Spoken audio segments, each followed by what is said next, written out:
कैसे हैं मेरे फिल्म के दीवाने। आज की वीडियो में बात करेंगे मूवी निम्फोमेनियाक के बारे में। मूवी की एक्सप्लेनेशन को समझने से पहले निम्फोमेनिया शब्द के अर्थ को जानना होगा। निम्फोमेनिया एक बीमारी का नाम है और यह खास रूप से केवल औरतों को होती है। इसके अंदर औरतें बिना जुगाड़ के नहीं रह सकती। उन्हें दिन रात बस जुगाड़ करने का मन होता है। खाते टाइम भी जुगाड़, सोते टाइम भी जुगाड़, हर वक्त जुगाड़। इस बीमारी में औरतों को जुगाड़ इतना जरूरी होता है कि अगर उन्हें हर वक्त जुगाड़ ना मिला तो वह तबाही मचा देंगी, खून की नदियां बहा देंगी, ईंट से ईंट बजा देंगी। और इस मूवी में यही सब दिखाया गया है। इस मूवी को 2013 में रिलीज किया गया था और इसे IMDb पर रेटिंग मिले हैं 6.9 स्टार आउट ऑफ 10। तो आइए अब देर न करते हुए चलते हैं हमारी आज की मूवी की एक्सप्लेनेशन की ओर।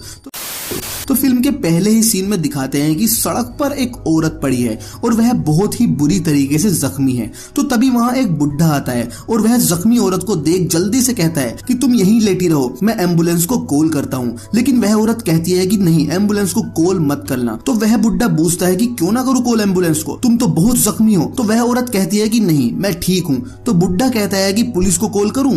तो वह औरत पुलिस के लिए भी मना कर देती है। तो फिर बुढ़ा पूछता है कि खट्टी इमली की चटनी खाएगी। तो वह कह देती है कि नहीं, मैं बस एक कप चाय पीना चाहती हूँ। तो बुड्ढा कहता है कि वो तो मैं तुम्हें इस गली में नहीं पिला सकता, तुम मेरे घर चलो, चाय के साथ क्रीम रोल भी खिलाऊंगा। और यहाँ हम व्यूअर्स को लगता है कि बुड्ढा अपने क्रीम रोल के बारे में बात कर रहा है, लेकिन नहीं, वह इस औरत को घर ले जाकर चाय के साथ क्रीम रोल ही खिलाता है। और फिर वह औरत से कहता है कि मैं तुम्हारा कोट धो देता हूँ। लेकिन यह औरत कोट धोने से मना कर देती है। बुड्ढा कहता है कि इसमें बहुत बुरी स्मेल आ रही है, लेकिन औरत कह देती है कि नहीं, यह मेरा कोट है, मैं नहीं चाहती कि तुम इसे वॉश करो। फिर बुड्ढा औरत से पूछता है कि क्या हुआ था सड़क पर, तुम्हें किसी ने लूट लिया था क्या? तो इस पर वह औरत कहती है कि नहीं, यह मेरी ही गलती से हुआ है, मैं एक घटिया किस्म की औरत हूँ। तो इस पर बुड्ढा कहता है कि मैं कभी किसी घटिया औरत से नहीं मिला और मैं नहीं मानता कोई औरत घटिया होती भी है। तो इस पर औरत कहती है कि तुम आज मिल गए हो एक घटिया औरत से। तो बुड्ढा कहता है कि तुम बताना चाहोगी अपने बारे में? तो इस पर औरत कहती है कि तुम नहीं समझोगे, रहने दो। तो बुड्ढा कहता है कि कोशिश करो, शायद मैं समझ जाऊं। तो फिर औरत थोड़ा सोचने के बाद कहती है कि मुझे समझ नहीं आ रहा है कि कहां से शुरू करो। फिर वह कहती है कि मैं तुम्हें चैप्टर वाइज समझाती हूँ और कहती है कि अगर तुम मुझे समझोगे तो मैं तुम्हें पूरी स्टोरी बताऊंगी, जो कि बहुत लंबी है और इसमें शिक्षा भी है। तो इस पर बुड्ढा कहता है कि ठीक है, तुम बताओ। तब यह औरत पहले चैप्टर से शुरू करती है, जिसमें वह बताती है कि जब मैं छोटी थी तभी मुझे पता चल गया था मेरे पास मौत का कुआं है और मुझे बचपन से ही निम्फोमेनिया नामक बीमारी थी। तो इस पर तुरंत बुड्ढा कहता है कि बचपन में किसी को यह बीमारी कैसे हो सकती है, जबकि बचपन में तो संभोग के हार्मोन्स भी जनरेट नहीं होते। तो इस पर औरत कहती है कि तुम मेरे कांड सुनोगे तो तुम्हारे भी इस उम्र में हार्मोन्स जनरेट हो जाएंगे। तो बुड्ढा कहता है कि ठीक है, बताओ। तो वह बताती है कि मेरा नाम जो है और जब भी मेरी फ्रेंड बी घर पर आया करती थी तब हम दोनों बाथरूम में जाकर फ्लोर पर पानी बखेर देते थे और फिर हम अपने मौत के कुएं को फ्लोर पर रगड़ते थे, जिससे हमें बहुत आराम मिलता था। और तभी हम व्यूअर्स देखते हैं कि जो की मोम बाथरूम का दरवाजा पीटती है और कहती है कि क्या कर रही हो अंदर? तो जो कहती है कि कुछ नहीं, हम तो सफाई कर रहे हैं। तो इस पर जो की मोम अपने हस्बैंड से कहती है कि देख तो लो, क्या पता दोनों अंदर डॉक्टर डॉक्टर खेल रही हो। तो इस पर जो के फादर कहते हैं कि कुछ नहीं कर रही हैं, खेलने तो पानी के साथ ही तो खेल रही हैं। लेकिन हम व्यूअर्स जानते हैं कि वह दोनों पानी के साथ नहीं बल्कि अपनी अपनी रानी के साथ खेल रही थी। और फिर जोई बुड्ढे से बताती है कि मैं अपने फादर से बहुत प्यार करती थी, लेकिन अपनी मोम से नहीं करती थी क्योंकि वह हमेशा पत्ते खेलती रहती थी, उन्हें मेरे फादर से भी कोई मतलब नहीं था। फिर जो बताती है कि मुझे रस्सी को देखकर ऐसा मन करता था कि मैं इस रस्सी पर बैठ जाऊं और कोई रस्सी खींचता रहे, इससे मुझे बहुत आराम मिलता था। और कहती है कि मैंने ऐसे काफी पाप किए हैं। तो इस पर यह बुड्ढा कहता है कि बच्चे कभी भी पापी नहीं हो सकते, चाहे वो कुछ भी करे। तो इस पर जो कहती है कि मैं कभी बच्चा थी ही नहीं। तो इस पर बुड्ढा कहता है कि मुझे तो इसमें कोई पाप नजर नहीं आता और मुझे यह समझ नहीं आता कि तुम अपने से इतनी नफरत क्यों करती हो। तो इस पर जो कहती है कि देखा, मैंने कहा था ना तुम नहीं समझोगे। तो बुड्ढा तुरंत कहता है कि नहीं नहीं, मैं समझ रहा हूँ, तुम बोलो। क्योंकि बुड्ढे को भी उसकी स्टोरी में इंटरेस्ट आ रहा था। बरसों से वीरान पड़े बुड्ढे के औजार में अब हलचल होने लगी थी। तो जो फिर से बताना शुरू करती है कि मैं अब थोड़ी बड़ी हो चुकी थी और एक दिन बायोलॉजी की बुक में औजार और मौत के कुएं को देख रही थी। तो तभी वहां अचानक से जो के फादर आ जाते हैं और वह जो से कहते कहते हैं कि क्या कर रही थी, तो जो कहती है कि पापा मैं तो यह देख रही थी कि कौन सा देश कहाँ पे है। फिर जो के फादर जो को एक ट्री के पास ले जाते हैं और वह जो को पेड़ों की पत्ती के बारे में बताते हैं, लेकिन जो का दिमाग पत्ती में नहीं बल्कि खुद की गर्म भट्टी में था। फिर वह बुड्ढे से पूछती है कि कहीं मेरी बातों से तुम बोर तो नहीं हो रहे, तो बुड्ढा तुरंत कहता है कि कैसी बात कर दी तुमने, बोर कौन होता है ऐसी बातों से। तो इस पर जो बुड्ढे को बताती है कि उसकी वर्जिनिटी किसने छीनी थी। मैं एक लड़के के पास गई, उसके हाथ बहुत स्ट्रोंग थे और मुझे स्ट्रोंग हाथ बहुत पसंद है। मैंने उससे डायरेक्ट ही बोल दिया कि मेरे साथ खून खराबा करेगा, तो लड़का कहाँ मना करने वाला था। वह तुरंत जो को एक रूम में ले जाता है और जो भी बिना कुछ कहे अपनी कच्छी तुरंत उतार देती है और फिर वह लड़का बाइक स्टार्ट करता है ताकि खून खराबे की आवाज बाहर न जाए, लेकिन बाइक स्टार्ट नहीं होती और वह ऐसे ही जो के करीब आ जाता है और वह उसको फ्रंट से 3 बार और बैक से 5 बार पेलता है और फिर जो वहां से चली जाती है। उसे वो मजा नहीं आता जिसकी वह उम्मीद कर रही थी और वह यह 3 और 5 का आंकड़ा कभी नहीं भूलती और वह खुद से वादा भी करती है कि वह कभी भी किसी के साथ गुटरगु नहीं करेगी। लेकिन हम व्यूअर्स जानते हैं कि शुरू में तो ऐसा ही लगता है और यह सच भी था। जो ज्यादा दिन नहीं रुकने वाली थी, तो कुछ दिनों बाद वह अपने फ्रेंड बी के घर जाती है और उसकी फ्रेंड बी छोटे भाई की गुल्लक से पैसे चुराकर जो और खुद के लिए कुछ हॉट ड्रेस खरीदती है ताकि वह संभोग के लिए लोगों को लुभा सके। जो कि फ्रेंड बी के पास हमेशा कुछ खतरनाक आइडिया जरूर होता था। अब वह दोनों एक ट्रेन पर जाती हैं और आपस में बैट लगाती हैं कि हम दोनों में से जो भी ट्रेन के अंदर सबसे ज्यादा लोगों के साथ जुगाड़ करेगा यह चॉकलेट का पैकेट जीत जाएगा। और इस शर्त के साथ वह ट्रेन के अंदर चली जाती हैं। लेकिन ट्रेन में चढ़ने से पहले जो बी से पूछती है कि हमारे पास ट्रेन का टिकट तो है ही नहीं, तो इस पर बी कहती है कि हमारे पास मौत का कुआं है और वो सबसे बड़ा टिकट है। इस टिकट से हम पूरी दुनिया की सैर फ्री में कर सकते हैं। और फिर वह मौत का नंगा नाच करने के लिए ट्रेन में घुस जाती हैं। तो फिर जो अपनी फ्रेंड बी से पूछती है कि मैं क्या करूं, लोगों से डायरेक्ट तो नहीं बोल सकती, तो इस पर बी कहती है कि बस तुम एक खतरनाक सी स्माइल दे देना, खुद ही झपट पड़ेगा दीवाना। शुरू में जो को ऐसा करने में काफी शर्म आती है और वह कोशिश करती है कि एक लड़के से बात करे, लेकिन तभी वह देखती है कि बी को एक लड़का मिल भी गया है, मतलब बी का स्कोर 1 हो चुका है। तो जो सोचती है कि जल्दी करना होगा वरना ऐसे तो बी जीत जाएगी। तो वह कंपार्टमेंट में बैठे सभी से पूछती है कि बाथरूम कहाँ है, तो एक आदमी बाथरूम का रास्ता बता देता है, लेकिन कोई जो के इशारे को समझ नहीं पाता कि वह आखिर क्या चाहती है। और तभी अचानक से एक लड़का उठता है और वह कहता है कि आ मैं तुझे दिखाता हूँ बाथरूम, और वह बाथरूम में ले जाकर जो के साथ दबाकर गुटरगू करता है। और अब जो ऐसे करते करते काफी लोगों के साथ गुटरगू करती है, लेकिन उसकी फ्रेंड बी का स्कोर अब भी जो से ज्यादा होता है। जो बुड्ढे से बताती है कि मेरे लिए यह काफी आसान था, मैं बस लोगों की आंखों में देखती थी, हल्की सी स्माइल करती थी, बस फिर वह खुद मुझ पर झपट पड़ता था। अगले सीन में फिर से ट्रेन के अंदर का दिखाते हैं जहाँ जो की फ्रेंड बी ड्रामा कर करके लोगों के साथ गुटरगू कर रही है। यह दोनों गुटरगू के कोई पैसे वगैरह नहीं लेती थी, यह बस मजे के लिए गुटरगू करती थी। और यह देख जो फिर से अपना शिकार ढूंढती है क्योंकि वह बी से हारना नहीं चाहती। और उसे इस बार 2 लोग मिलते हैं और वह दोनों से बाथरूम में खूब पिलवाती है। अब यह दोनों कंपार्टमेंट में शांत बैठ जाती हैं क्योंकि इन्होंने आज ट्रेन के अंदर एक ही दिन में काफी लोगों के साथ गुटरगू कर लिया था। और तभी वहां टिकट चेकर आता है और वह इन दोनों से ट्रेन के टिकट चेक करने को बोलता है, लेकिन इन दोनों के पास कोई टिकट नहीं होता। तो यह इस टीसी को भी सेड्यूस करने की कोशिश करते हैं, लेकिन यह टीसी जाकिर भाई का चेला होता है, मतलब सख्त लोंडा, और इसको मौत के कुएं में कोई इंटरेस्ट नहीं होता। अब यहाँ दिक्कत हो जाती है क्योंकि बी ने तो कहा था कि मौत के कुएं से तो हम कहीं की भी सैर कर सकते हैं। उन्हें क्या पता था कि यह टीसी जाकिर भाई का चेला निकलेगा। तो यह दोनों टीसी से कहने लगती हैं कि हमारा टिकट खो गया है, अभी हम क्या करें। तो इस पर टीसी कहता है कि टिकट दिखाओ या फाइन भरना होगा,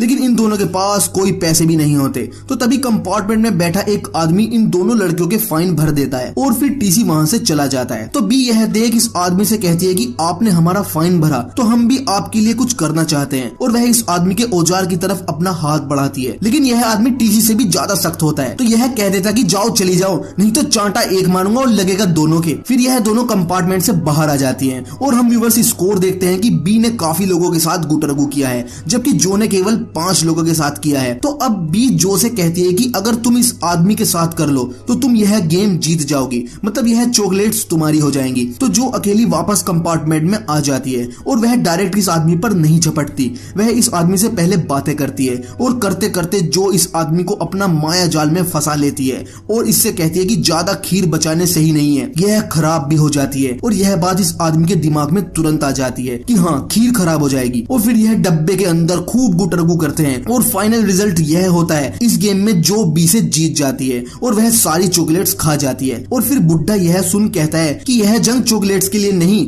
बल्कि कोलगेट के लिए थी। तुम दोनों ट्रेन के अंदर लगभग सभी लोगों का कोलगेट निकाल दिया था। तो इस पर जो बुड्ढे से कहती है कि ज्यादा कोलगेट वोलगेट बत करे कहानी न सुनाने की फिर मैं। तो बुड्ढा डर जाता है क्योंकि उसे कहानी सुननी है हम व्यूअर्स की तरह। तो वह कहता है कि तुमने तो इन ट्रेन वाले लोगों को बचाया है, तुम नहीं होती तो इनकी खीर खराब हो जाती। तो अब जो बुड्ढे को चैप्टर 2 के बारे में बताती है जिसमें जो काफी लोगों के साथ गुटरगू करती है और उसे खूब मजा आने लगता है। और गुटरगू करने के बाद वह सबसे एक ही बात कहती है कि यह मेरा फर्स्ट टाइम था और सब खुश हो जाते हैं। वह ऐसा इसलिए कहती है क्योंकि वह चाहती है कि जैसे मैं गुटरगू करके खुश हुई ऐसे ही सब मेरे साथ गुटरगू करके खुश हो। आगे दिखाते हैं कि जो और बी ने एक क्लब भी बना लिया है जिसके अंदर काफी लड़कियां होती हैं और यह सब औजार की भूखी होती हैं। यह सब प्लान बनाते हैं कि कैसे शिकार करना है और कैसे अपनी भूख शांत करनी है। और यह खुद को मोटिवेट करने के लिए कविता भी पढ़ती हैं कि संभोग ही है दुनिया में सब कुछ, बाकी सब है धुआं धुआं। शुक्रगुजार हैं हम उसके जिसने दिया है हमें मौत का कुआं। फिरते हैं हम औजार की तलाश में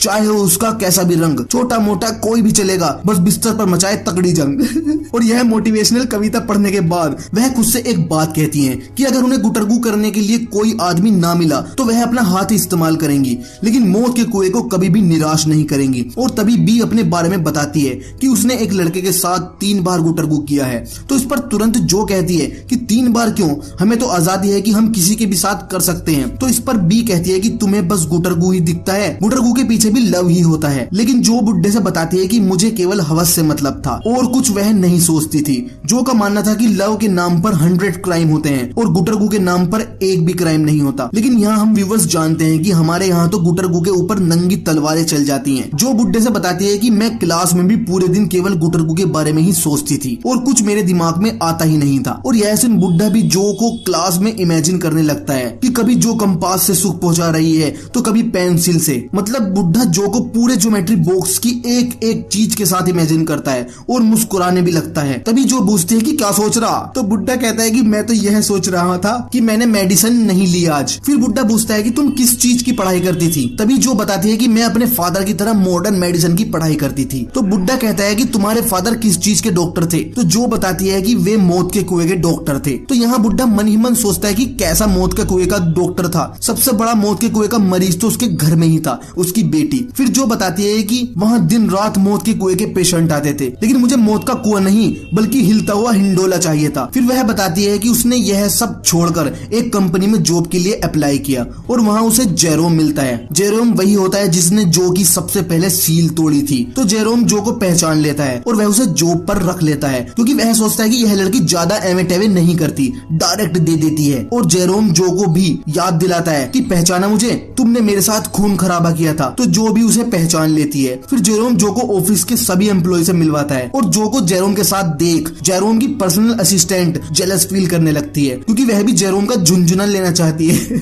अब जेरोम ज्यादा देर नहीं करता, वह जो को लिफ्ट के अंदर ले जाता है और जानबूझकर लिफ्ट को बंद कर देता है क्योंकि वह जो को लिफ्ट के अंदर औजार का गिफ्ट देना चाहता है और उसे लिपटने की कोशिश करता है। लेकिन जो उसे मना कर देती है कि नहीं, मैं तुम्हारे साथ नहीं करूंगी। और यहाँ जेरोम भी चौंक जाता है कि कल तक तो ये अपना मौत का कुआं थाली में पेश करती थी, आज इसे क्या हो गया। तो जो जेरोम के साथ इसलिए जुगाड़ नहीं करती क्योंकि वह जेरोम से प्यार करती है और वह उससे शादी करना चाहती है। तो इधर बुड्ढा जो से पूछता है कि तुमने उसके साथ संभोग क्यों नहीं किया। तो इस पर जो बताती है कि मैंने इससे भी ज्यादा बेवकूफ लड़कों के साथ संभोग किया है, लेकिन यहाँ पहली बार मेरे मन ने संभोग करने से मना कर दिया। अब जेरोम जो को परेशान करने लगता है। वह उससे बार बार ऑफिस की सफाई करवाता है क्योंकि वह इस बात से गुस्सा है क्योंकि जो ने उसे दी जो नहीं थी। और जो को भी जेरोम की इस बात पर गुस्सा आता है तो वह जेरोम को जलाने के लिए ऑफिस के एक एक बंदे के साथ दबा दबा कर संभोग करती है। वह ऑफिस के एक भी एम्प्लॉय को नहीं छोड़ती, वह सभी के साथ खुलकर गुटरगू करती है जिससे जेरोम काफी जेलस फील करता है और जेरोम की जेलसी देख जो को भी अच्छा लगता है और वह चाहती है कि जेरोम उसे पटक पटक कर पेले। तो वह जेरोम को अपने प्यार का इजहार करने के लिए एक लेटर लिखती है और उसके कैबिन में रखने के लिए जाती है। लेकिन तभी वहां जेरोम की वही पर्सनल असिस्टेंट आ जाती है जो को जेरोम के साथ देखकर जेलस फील करती है। वह जो के हाथ में लेटर देख कहती है कि तुम आज शायद अपने प्यार का इजहार करने जा रही हो। तो जो कहती है कि हाँ, और वह पूछती है कि क्या मुझे लेटर दे देना चाहिए। तो उस पर असिस्टेंट कहती है कि वह फ्राइडे के दिन काफी अच्छे मूड में होता है, तुम उस दिन उसे यह लेटर दे देना, आज मत दो। तो जो इस असिस्टेंट की बात मान लेती है और वहां से लेटर लेकर चली जाती है।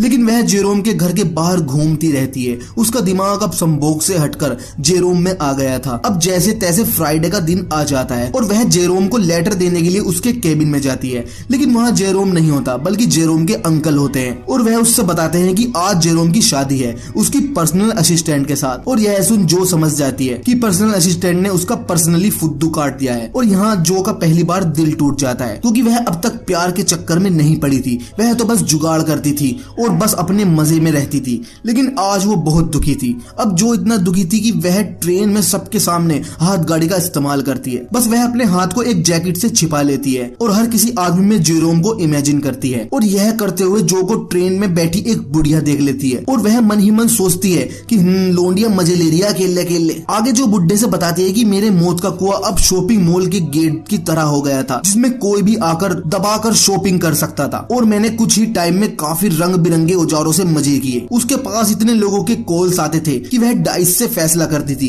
कि किसके साथ करना है, किसको कब बुलाना है। और उसने आज ए नाम के बंदे को जुगाड़ के लिए बुलाया है। लेकिन तभी वहाँ एच नाम का बंदा आ जाता है और यह देख जो परेशान हो जाती है कि आज तो दिक्कत होने वाली है क्योंकि ए नाम के बंदे के आने का टाइम हो रहा है। और यह अचानक से एच नाम का बंदा टपक पड़ा। तो जो तरकीब लगाती है वह एच से कहती है कि अगर तुम अपनी वाइफ को छोड़कर मेरे पास आ सकते हो तो तुम बोलो, वरना यहाँ से चले जाओ। तो एच वहाँ से चला जाता है। लेकिन वह 10 मिनट बाद ही अपने बड़े बैग के साथ वापस आ जाता है और जो से कहता है कि मैं सब कुछ छोड़ आया हूँ तुम्हारे लिए, अब बोलो। तो यहाँ जो फिर से परेशान हो जाती है कि यह नल्ला तो सब छोड़ के आ गया। और तभी वहाँ एच की वाइफ भी अपने बच्चों के साथ आ जाती है और वह कहती है कि इन बच्चों को भी तुम ही रखो क्योंकि मैं क्यों पालूंगी इन बच्चों को जब तुम मेरा पति छीन रही हो। तो इस पर जो कहती है कि मैं इससे प्यार नहीं करती और ना ही मैं इससे शादी करूंगी। लेकिन एच तो जो के पीछे पागल होता है। वह अपनी वाइफ और अपने बच्चों को भी नहीं देखता। और तभी जो के घर का दरवाजे पर कोई आता है और जो तुरंत समझ जाती है कि ए आया होगा। और एच की वाइफ भी समझ जाती है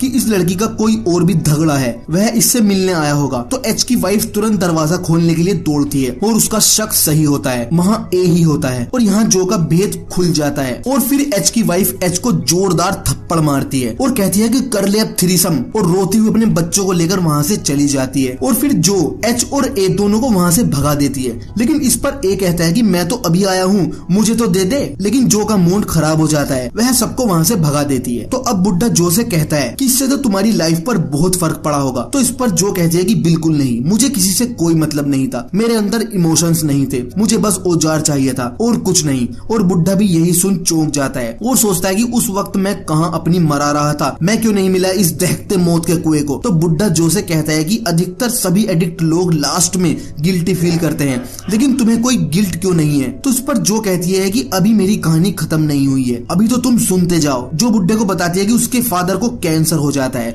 और वह अपने फादर से हॉस्पिटल में मिलने जाती है। और जब जो हॉस्पिटल में अपने फादर के पास बैठी होती है तो उसको फिर से औजार की तलब उठने लगती है। तो वह हॉस्पिटल के एक किचन स्टाफ के बंदे के साथ दबाकर संभोग करती है और खुद को सुकून पहुंचाती है। और कुछ टाइम बाद वह देखती है कि उसके फादर की मौत हो चुकी है और इस दौरान भी उसके बीच से पानी निकल रहा होता है, जबकि वह अपने फादर से बहुत प्यार करती थी। और यह बात बुड्ढा भी समझ पाता है कि संभोग करना जो के हाथ में नहीं था, वह तो उसका मौत का कुआं करवाता था, जो भी करवाता था। अब आगे जो बुड्ढे से बताती है कि अब उसकी तलब और ज्यादा बढ़ गई थी। जो एक रात में 7 बंदों के साथ करने लगी थी, वह पागल सी हो गई थी। फिर वह एक दिन फॉरेस्ट में ऐसे ही टहल रही थी तो उसे वहाँ जेरोम मिलता है और वह बिना कुछ सोचे जेरोम से लिपट जाती है। और जेरोम उससे बताता है कि मैंने उस पर्सनल असिस्टेंट को छोड़ दिया है और मैंने तुम्हारा लेटर भी पढ़ा। और बस फिर क्या था, जो तुरंत जेरोम को अपने घर ले जाती है और यहाँ यह दोनों दबा दबा के संभोग करते हैं। शुरू में तो जो को काफी मजा आता है और फिर जो अचानक से कहती है कि मेरे मौत के कुएं को कुछ भी फील नहीं हो रहा है और वो अचानक से रोने लगती है और फिल्म खत्म हो जाती है। और यहाँ हम व्यूअर्स सोचते हैं कि यह क्या हुआ, जो उस रात रोड पर मिली थी उस राज का क्या हुआ। तो मैं आपको बता दूं कि इस मूवी का नेक्स्ट पार्ट भी है जिसे वॉल्यूम 2 कहते हैं। उस पार्ट में सारे राज खुलने वाले हैं। और सेकंड पार्ट फर्स्ट पार्ट से कहीं ज्यादा बेहतर है, क्योंकि उसमें जो अपने मौत के कुएं पे